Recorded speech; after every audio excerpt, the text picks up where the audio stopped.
Fine.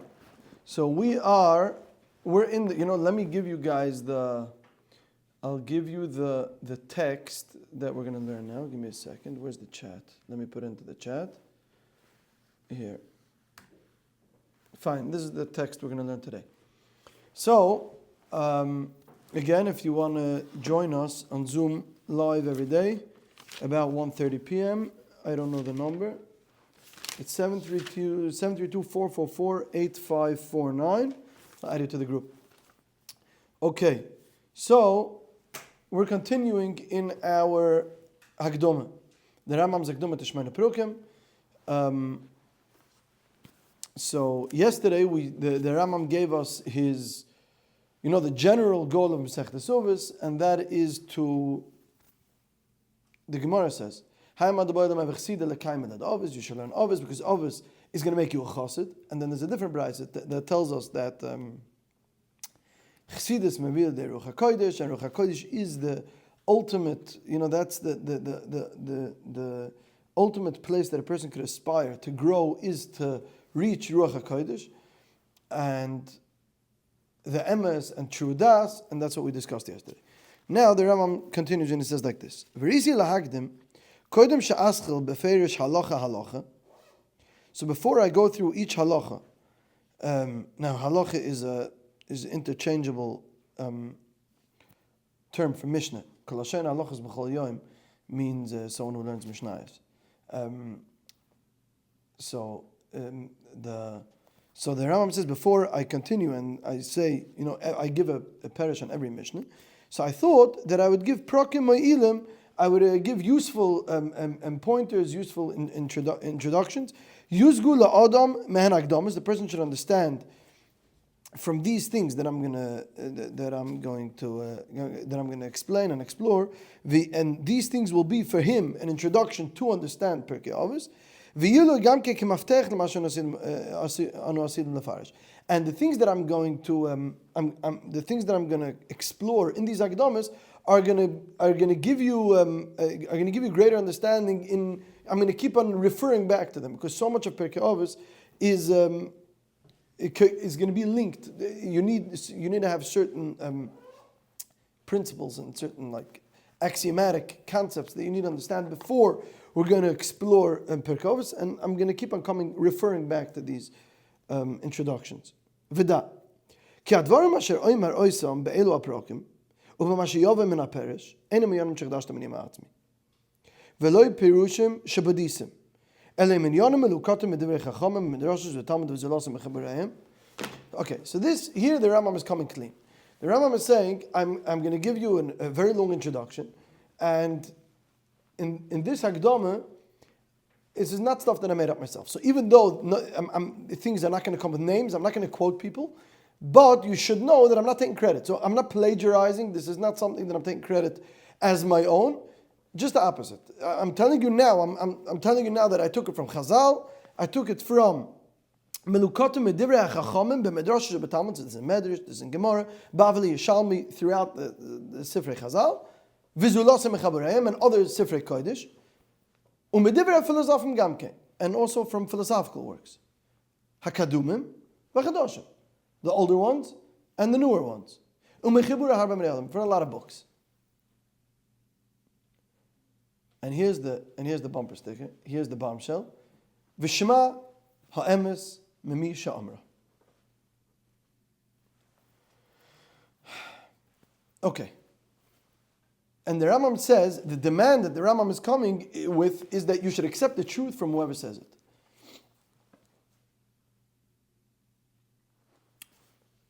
Let's finish the Hakdama, and then we'll come back. It could be that I'm going to quote verbatim. I'm just going to take an entire quote out of a certain book. And there's nothing wrong with that. This is gewaltig. So the Rambam explains why. So the Rambam says, first of all, you should understand. two things. He says, what's coming now is I'm going to give you a Hagdama, so I should be able to refer back to this Hagdama. So I'm going to explain a lot of the core principles. I'm going to explain in this Hagdama. That way, that later when I explain every Mishnah, then I should be able to refer back to this. And this is where I'm going to be masbirit like Gishmak. Fine. You should have a clear understanding. I'll be clear. You'll be clear. We'll be good. Now, I'm not going to mention any names. What my source material is? My source material is Chazal, Medrashim, Gemara, other Sefer Kodesh, and philosophy. New philosophers, old philosophers. And he says, I could even like mamish take whole chapters, paragraphs, complete paragraphs out of different books, and it's not wrong. So it's not wrong for two reasons. First of all, I never claimed it's mine. Just the opposite. I'm giving you now a disclaimer. The disclaimer is that it's not my stuff. You should know that I took from many other sources, so I'm not showing off. I'm not pretending that as if I'm not stealing stuff. That's the first important thing. You'll ask me, what do you care? Just if you quote someone, so why don't you quote it in their name? So the Rambam says like this. The reason why is because first of all, it's just going to make things long and complicated, and it doesn't bring any good. Again, if you come with my understanding that Shema Emes Misha Amra, or as people say, Kabbalah Emes Misha Amra, accept the truth, no matter who says it, accept the truth because it's truth, then it's who said it is insignificant, and it's not only insignificant, it's an unnecessary elaboration that's gonna. It's a distraction, sort of. It's just gonna. It's arichas ain't elazba. He doesn't see any gain. So the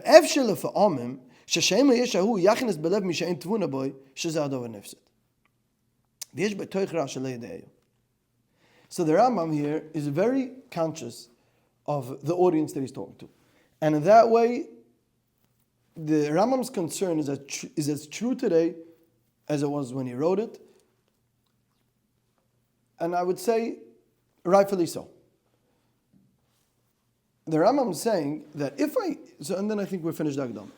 And then the Rambam says, that's why I don't say any names, because my intention is for your benefit that you should understand these things, and for the reason that if I'm going to mention names, then first of all you'll be distracted with it. It's just arichas. It's just there's no benefit, but there is a downside. The downside is that there are some people that resist certain things that are true just because the people who said it. And if I'm going to quote someone and you won't like the guy, then you're going to be suspicious of what I'm saying. So instead of judging what I'm saying based on its own merit, instead of judging the argument and whatever I'm saying based on itself, you're going to base it on whoever said it. And they're going to say, it's not true, it's not this, not that. And then I'm saying, what do I need this for? And it's very interesting. So, okay, there's a few things we need to unpack. First of all, when the Rambam is talking about the philosophers, obviously, he's referring, so the Kedumim is obviously Aristotle. The Rambam is a big chassid of Aristotle throughout his Svarim. The Rambam is very consistently a tremendous admirer of Aristotle. And the Rambam holds that everything that Aristotle said, Mitachas legalgal hayarech, that's Yirat Amar Nevuchim, everything that Aristotle says regarding what's in our world is 100% true. It's everything he said is mamash. He was masik shleimas das anushi. We spoke yesterday that the tachlis ha'emes is everything that's till nevuah. The Rambam says that Aristotle attained the emes to the maximum degree as anyone has ever that wasn't inspired, divinely inspired. Meaning mitzad the shleimus of das, no one attained shleimus hadas like Aristotle did. Besides someone who was divinely inspired, because that's already from the top down. Now, so Aristotle is the Kedumim, and the Chadoshim. So we still know today what he's referring to, and there's a great Muslim philosopher by the name of Al-Farabi, and Al-Farabi wrote. So the Rambam is a big, you could say a big. Shtickle Talmud of Al-Farabi's works. The Rambam in his studies was influenced primarily by, the Rambam didn't have, at least in the earlier points of his life, he didn't have access to he didn't understand Greek. So when the Rambam studied philosophy, Greek philosophy, he studied it through Arabic translations. This is primarily Averroes. Averroes is known. Averroes is from the same city the Rambam was, and the same time. And I don't know if the Rambam actually studied by Averroes. I'm not sure, but he's also from Cordova, and Mamish the same time the Rambam. Maybe he was a little older than the Rambam. I'm not sure, but Mamish, I think their lives overlapped by a nice few years. So Averroes Ibn Rushd, as he's known, and then there's Al-Farabi. Al-Farabi is older, still like 150, 200 years older. Now, Al-Farabi has a book that probably 50% of Shemona Prakim is straight out of that book. Mamish, like straight out. You're talking about not only paraphrases, complete quotes. You're talking about Mamish full quotes and throughout the entire Shemona Prakim. So a tremendous part of Shemona Prakim is based off this work by Al-Farabi, although there's obviously things that the Rambam diverges from Al-Farabi in very extreme ways, and also the Rambam takes that entire book and puts it into a very different context. Al-Farabi's book is on how the statesman could control, could benefit the population by when he understands how the soul works and what a healthy person is and what a not healthy person emotionally, and that's the context of Al-Farabi's book. The Rambam takes all that and puts it into every single person. So instead of saying that the statesman is the one that to bring a complete and good and healthy society should do X, Y, Z, the Rambam basically gives that responsibility to every single person, and that's something that's significant to appreciate. Anyway, so we know that the source, and by the way, this mahalach of Kabbalas Emes Misha Amra is very prevalent in the society, in the Rambam's society. It's not unique to the Rambam. The Avos famously quotes Chassidim all the time, right? Amar Chassid Echad Chacham Echad, and they're not a Chazal. And we know there's been people who've done the work of going after every single member of the Avos, and these are either philosophers or Muslim scholars and Chassidim, and like he says himself. He says in his Akdama, he says in Akdama, I'm going to quote people, Chassidim, whether from our Chassidim or Chassidim Masa'olam. That's why you have sometimes things in Chavis Avos that you look for the Makar, and sometimes you can't find the Makar. And the Makar is from some Chassidim Masa'olam. So what I'm puzzled by is shtickle, and I don't really have a clear mahalach in this, is that it's a shtickle catch-22, because there are things that, let's say, so first let's go back to the Rambam. So the Rambam says like this: I'm not going to tell you what my source material is for two reasons. First of all, it's a distraction. Second of all, I'm afraid that you have, a sort of defense mechanism that if you'll hear that, some Muslim guy, some scholar said this, then you're not going to accept it. And you should accept it because it's true. I don't care who said it. Right? Aristotle famously, the makar of the statement itself is from Aristotle, right? He said, there's some famous phrase in Latin, right? I love Plato, but I love the truth even more. It's a famous phrase that Aristotle said. And that's really what the Rambam, that's the idea is that if it's true, accept it because it's true. Forget about who said it. It's irrelevant who said it. If it resonates with you as truth, then it's truth. And truth is truth because it's truth. Right? So 2 plus 2 equals 4. It doesn't make a difference who said it. I don't care if the guy is a serial killer. It's true. And if that resonates, and that could be not only in math, so obviously in math it's easier to accept because math is not a moral argument. But if you're going to be, my brother-in-law told me he was in a jail, and he went to visit, prisoners there, and then the guy told him he went up he told him, it was right before he got married, and he said there's a prisoner there, and he told him that he's getting married. Bekitz, and he gave him a piece of advice, marriage advice. He said, I think he said that never go to sleep in the middle of an argument with your wife, and Bekitz, afterwards he found out the guy's in jail for killing his wife, something like that. So there's a shtickle problem, right? Because if you're taking moral advice and ethical advice, and then you find out that the guy is, not someone that necessarily you want to take ethical advice from, so that puts you in a challenge. But the Rambam says you should grow. The Rambam says nachmer from them. The Rambam, this is beautiful. The Rambam says like this: I'm not going to hide and tell you that this is all my own, because ethically that's wrong. I'm not claiming it to be my own. I'm telling you now that the reason why I'm not giving you the source material is because if I do, you're not going to accept it. So now take it. And then you won't be able to resist it because it's so logically sound and it's so self-evident, and it's going to resonate so much with you that even afterwards, I guess, you'll find out that I'm not the source for it or someone else's, then you'll have accepted it already. So he almost it's not that he force feeds it to you because he's telling you in the introduction, he's giving you a disclaimer, but at the same time, he's telling you that the Nesivis, in his Hagdoma, in his Tzavah, the Nesivis writes in his Tzavah to his kids, he tells them that when they reprint the Svarim, they can write his name. So he says, even though I published my Svarim anonymously, the reason why I published it anonymously is because I was afraid people won't accept it. And when you read something with a name, then there's almost like a competition you have with the author. So the Nesiv says, I didn't want that to happen. So I published it anonymously and let my sefer make its own argument. That's the best argument it can make is the thing itself. And it did, and it worked, and it was successful. No, because sometimes you think that you write something anonymously because of Anova. No, it's a shtickle almost the opposite. It's not because of Anova. It's because he wasn't hiding. He wanted it to be in a skabel, and he was afraid that if he's going to put his name, then people are not going to be happy. So you know what? That's anonymous. You don't know who wrote it. Now accept it. It's good, very good. Now I can tell you who I am. So a shtickle, that's what the Rambam is saying. The Rambam is saying that the truth you should accept regardless, and that's a demand, better. You should have the intellectual integrity and honesty that if you hear something that's true, and that's the Rambam's mahalach, and that's why he has no problem taking, working off this source material. And so he says, listen, accept the truth because it's true.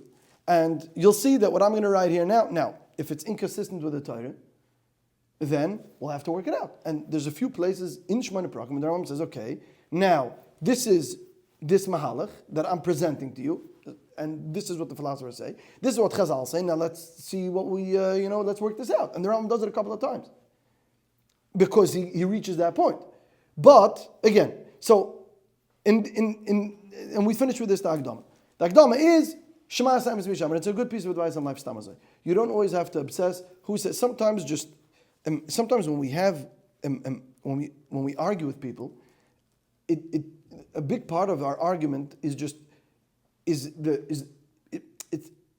you're the person that's making the argument, right? So sometimes you're the source material. So you're making your argument and you're defending your argument more than the truth. And because sometimes you feel that the other person, so sometimes for the sake of argument, you could take, you could argue for days. But if you're going to be honest and you're going to, so even though, it's an ego death to admit that you were wrong, but, sometimes for the sake of truth, Kabbalah is a gewaltige key advice for life.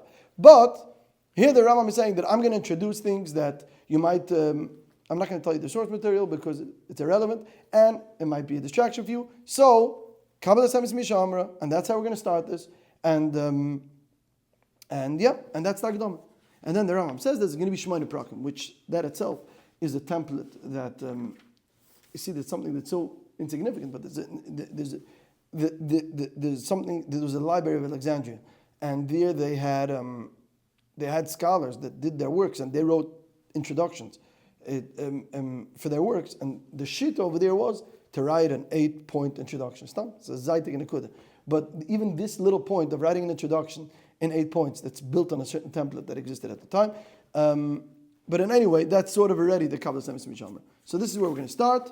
This is how the Rambam starts. So these are the Hagdamas. Always remember in life, Kabbalah Semis Mishamra. And you'll be much smarter like that.